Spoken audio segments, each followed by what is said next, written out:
బావగారి మాటలు ఎంతవరకు నిజమో టెస్ట్ చేస్తాను. నా గురించి మీ వాళ్ళందరూ చెప్పే ఉంటారు, కానీ నా అంగవైకల్యం గురించి చెప్పుండరు. తన అంగవైకల్యం గురించి మీరు నాకు చెప్పారో లేదో అని తనే ప్రత్యక్షంగా చూపించడానికి వచ్చింది. అయ్యో, శ్వేత ఫోటో నువ్వు చూడనట్టే నీ ఫోటోని శ్వేత కూడా చూడలేదు. ఒక ఆడపిల్ల కాబోయే భర్త మాట గౌరవించి చూడకుండా చేసుకుంటానడం వేరు. నిజంగా నాకు ఇప్పుడు చూడాలనిపిస్తోంది.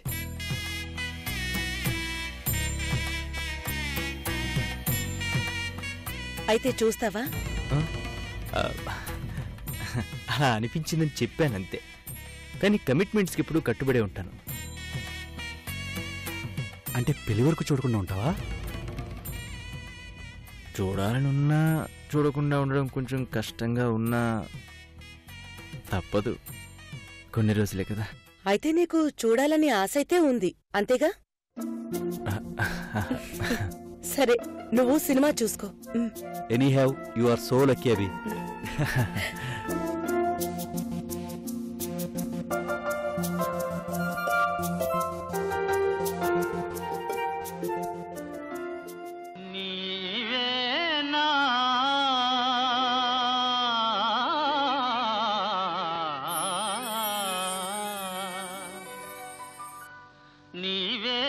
నన్ను తలచినది నీవే, నన్ను పిలచినది నీవే, నా మదిలో నిలచి హృదయము కలవరపరచినది నీవేనా.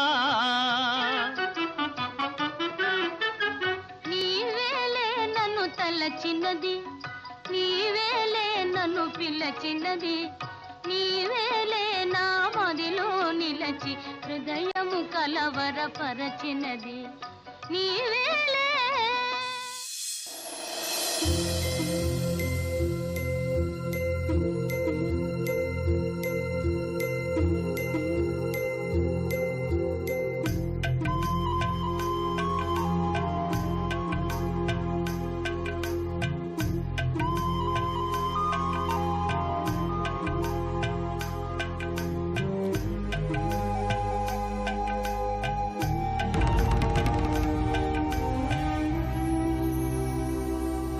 కిరణ్,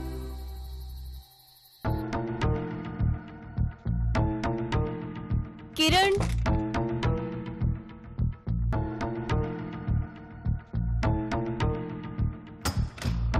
కిరణ్,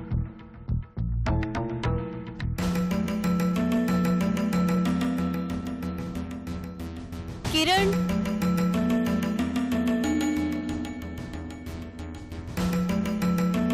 అత్తయ్య,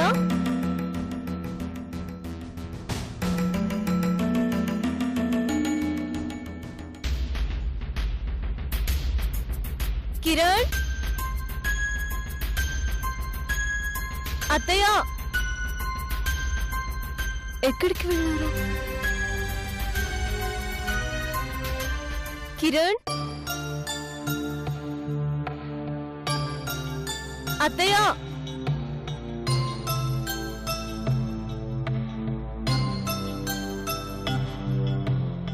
మామయ్య,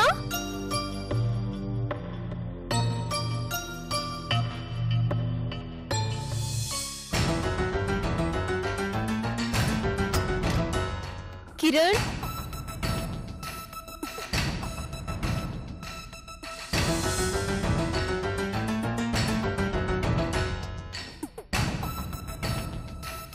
కిరణ్,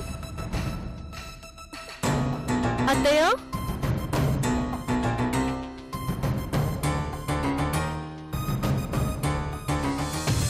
కిరణ్, కిరణ్, కిరణ్,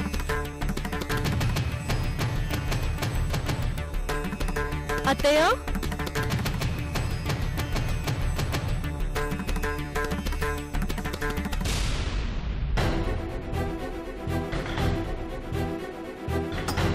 కిరణ్,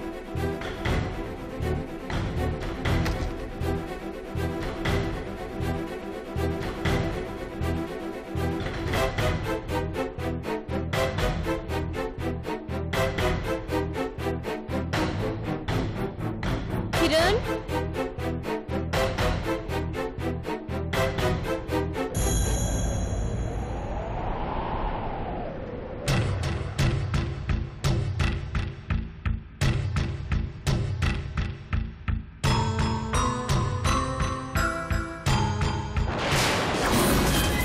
ప్రియాతి ప్రియమైన భార్యకి నీ భర్త ఎంతో ఎమోషన్తో రాస్తున్న లేఖ.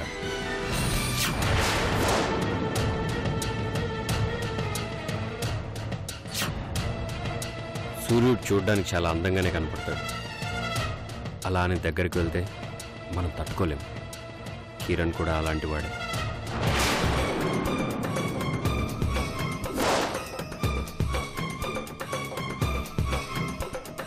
నీ కంటికి ఎంతో మంచివాళ్లా కనిపించిన కిరణ్కి పెద్ద వీక్నెస్ ఉంది.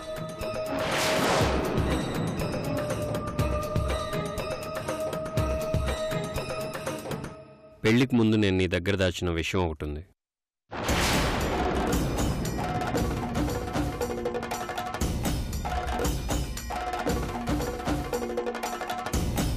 కావాలని దాయలేదు, చెప్పే సందర్భం రాక దాచాను.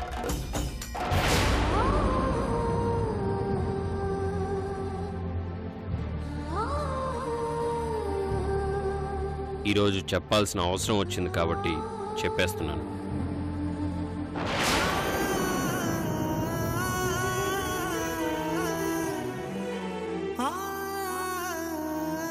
పెళ్లికి ముందే నాకు ఇలాంటి అలవాటు ఉందని అమ్మా నాన్నలకి తెలుసు. వాళ్ళు నీతో చెప్పలేదు.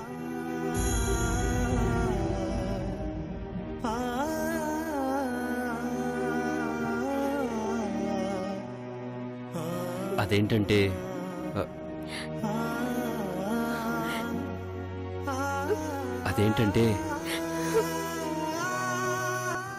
నాకు ఉదయాన్నే జాగింగ్కి వెళ్ళే అలవాటు ఉంది.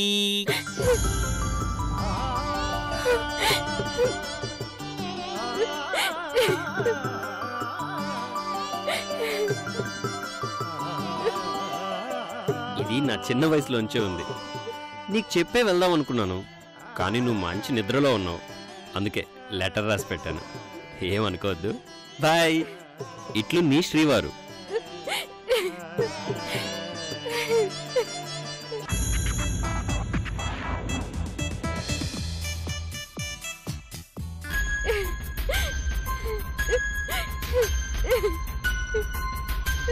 ఇప్పుడే లేచావా? లెటర్ చదివేశావా? ఇందులో ఏం రాసారు?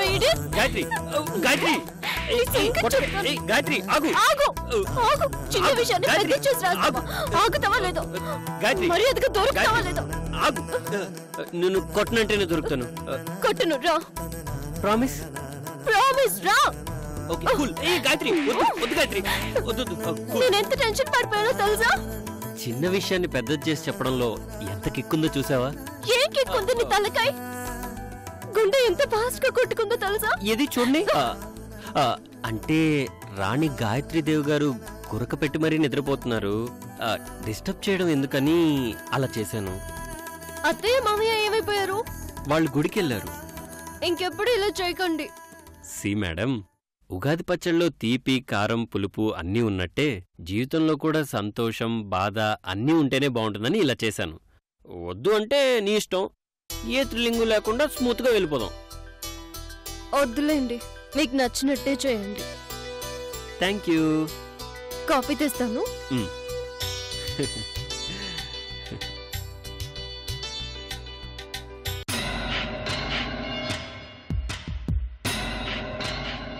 నాకు ఇంకొక బ్యాడ్ హ్యాబిట్ ఉంది. గాయత్రి,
ఎవరండి? నీ కాబోయే మామగారు, అదే రఘురామయ్య గారికి చాలా కావలసిన మనిషిని. అలాగా, లోపలికి రండి.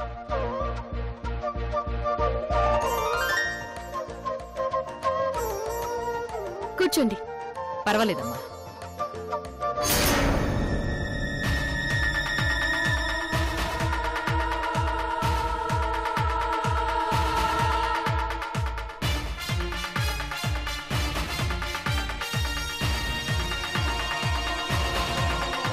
మొత్తానికి రఘురామయ్య గారు అందమైన అమ్మాయిని సెలెక్ట్ చేసుకున్నారు.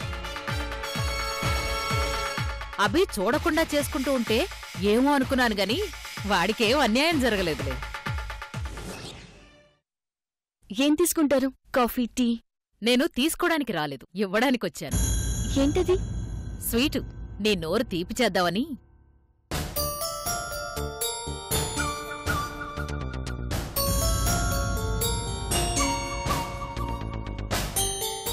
ఆగో ఆగో,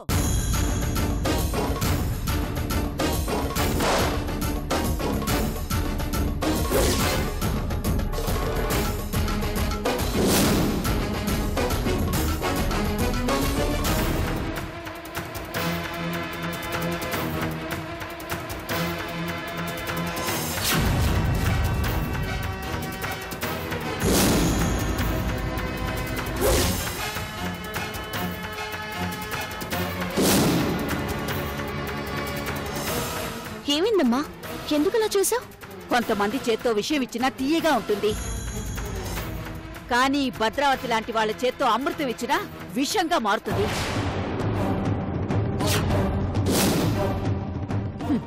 నోటిని తీపి చేసి మనసుని చేదు చేయడానికొచ్చావా భద్రావతి?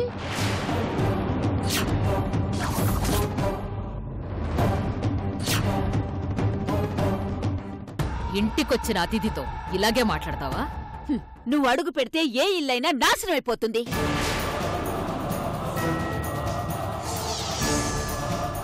రఘురాం గారు లాంటి దేవుడింట్లోనే నువ్వు పెద్ద చిచ్చు పెట్టావు. నువ్వు సామాన్యురాలివా?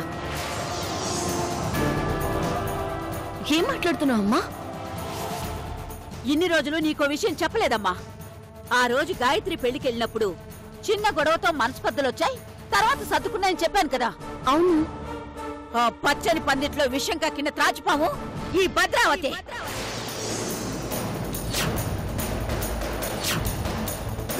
ఇంకెప్పుడు నా ఇంటి గడప తొక్కకు. ఆ దేవుడు క్షమించినట్టు నేను క్షమించను. దేవుడు దేవుడు దేవుడు వాడేమన్నా ఆకాశం నుంచి ఊడిపడ్డా? రఘురాం గారి పేరెత్తే అర్హత కూడా నీకు లేదు. నీ కూతుర్ని కోడల్ని చేసుకుంటున్నాడు కాబట్టి గొప్పవాడైపోయాడా? మేలు చేస్తే ఒకలా మాట్లాడడం, చేయకపోతే ఒకలా మాట్లాడడం మాకు చేత కాదు. మంచితనాన్ని, మంచి మనసుల్ని ఎప్పుడు నెత్తిని పెట్టుకుంటాం. ఆయన ఎంత మంచివారో, ఆయన గారి పిల్లలు ఎంత మంచివారో కూతురు విషయంలోనే తెలిసింది కదా. నువ్వెన్ని మాట్లాడినా ఆయన కాలి గోటి కూడా నువ్వు సరిపోవు. చూడ్డానికి మెత్తగా కనిపిస్తావు గాని గట్టిదానివే. అవునులే, ఎంత జానవు కాకపోతే మగదిక్కులేని సంసారాన్ని ఇంత నేర్పుగా నెట్టుకొస్తావు. నీకే చిన్న వయసులో మొగుడు పోయినా వయసులో ఉన్న 2 ఆడపిల్లలున్నారు. నువ్వు కూడా అంత వయసొచ్చిందానిలాగా కనిపించటం లేదు. మనలో లోపాలున్న వాళ్లే ఎదుటి వాళ్ల లోపాలెత్తడానికి ప్రయత్నిస్తారు. నా భర్త పోయాడు, నీ భర్త ఏమయ్యాడో తెలీదు. నువ్వెలా ఇన్నాస్తులు సంపాదించావో. ఏం కూసావే?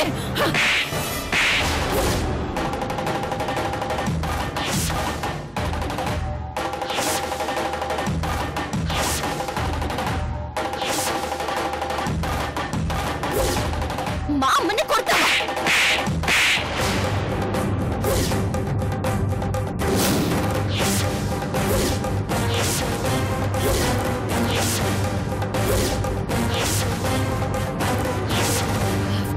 నువ్వు నన్ను కొడతావా? పైసాకి పనికిరాని నువ్వు ఈ భద్రావతిని కొడతావే? నిన్ను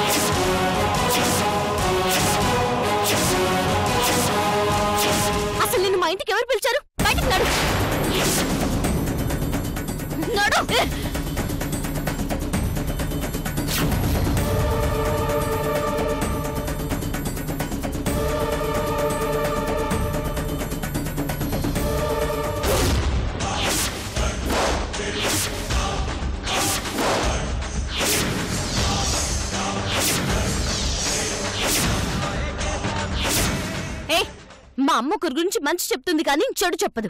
నీ గురించి చెప్పిందంటే నువ్వెంత చేసుంటావో అర్థం చేసుకోగలను. ఈ భద్రావతిని బయటికి గెంటేస్తావు కదూ. తప్పు చేస్తే భద్రావతి అయినా భద్రావతి అమ్మైనా ఇలాగే గంటేస్తాను. మా అమ్మని కొట్టడానికి ఎంత ధైర్యమే నీకు? ఈ భద్రావతి గురించి నీకు చాలా తక్కువగా తెలుసు. మేము మంచి వాళ్ళ గురించి మాత్రమే తెలుసుకుంటాం. మేమెలాంటి వాళ్ళకైనా మర్యాద ఇచ్చి మా దగ్గర లేకపోయినా అప్పు చేసైనా ఒక పూట అన్నం పెడతాం. అలాంటిది నిన్ను గెంటేశామంటే నువ్వేంటో నీ స్థాయి ఏంటో అర్థం చేసుకో. ఏ భద్రావతి, నవ్వు తప్ప కోపం తెలియని నా కూతురు మొట్టమొదటిసారిగా ఆవేశపడిందంటే నువ్వెంత నీచమైందానివో అర్థం చేసుకో. మంచి వాళ్ళ కోపం వస్తే ఇలాగే ఉంటుంది. అవునా? అయితే చెడ్డవాళ్ల కోపం తెప్పిస్తే ఎలా ఉంటుందో నేను చూపిస్తాను. నీకు చేతనైంది చేసుకో. నేను చేస్తాను, మీరు చూస్తారు, తర్వాత బాధపడతారు. ఏ పోవే.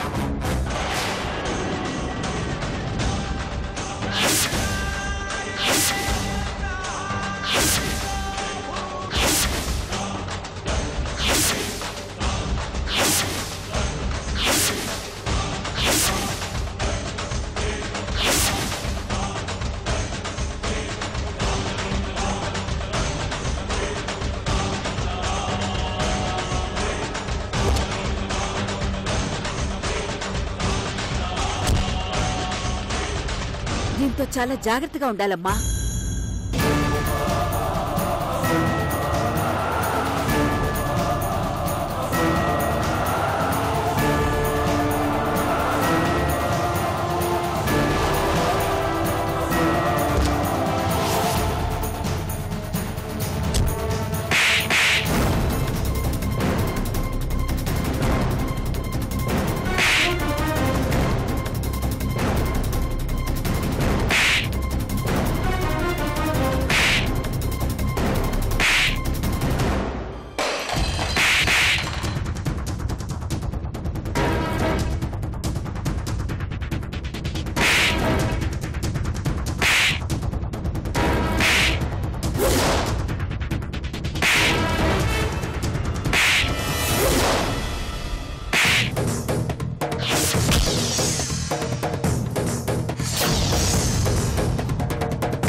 ఏమైందమ్మా? భరించలేకపోతున్నాను.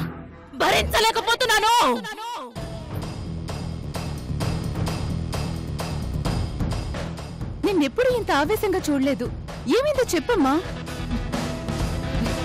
జీవితంలో మొట్టమొదటిసారి చంప దెబ్బతిన్నాను.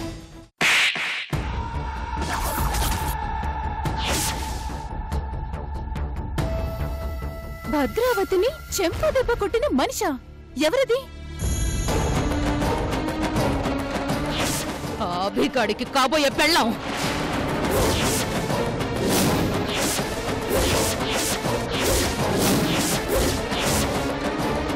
అదా? అది నిన్ను కొట్టిందా? నీ కంటి చూపుకి భయపడాల్సిన దిక్కులేంది? అది నిన్నెలా కొట్టిందమ్మా? అందుకే భరించలేకపోతున్నాను. నా చేత్తో చెంప దెబ్బలు, చెప్పు దెబ్బలు తిన్నవాళ్ళున్నారే గాని నన్ను కొట్టిన వాళ్ళు ఇప్పటి వరకు పుట్టలేదు. ఇకపై పుట్టరు అనుకున్నాను, కానీ పుట్టేసింది, కొట్టేసింది. నా తల్లిని కొట్టిన తరిచి నరికేసొస్తాను.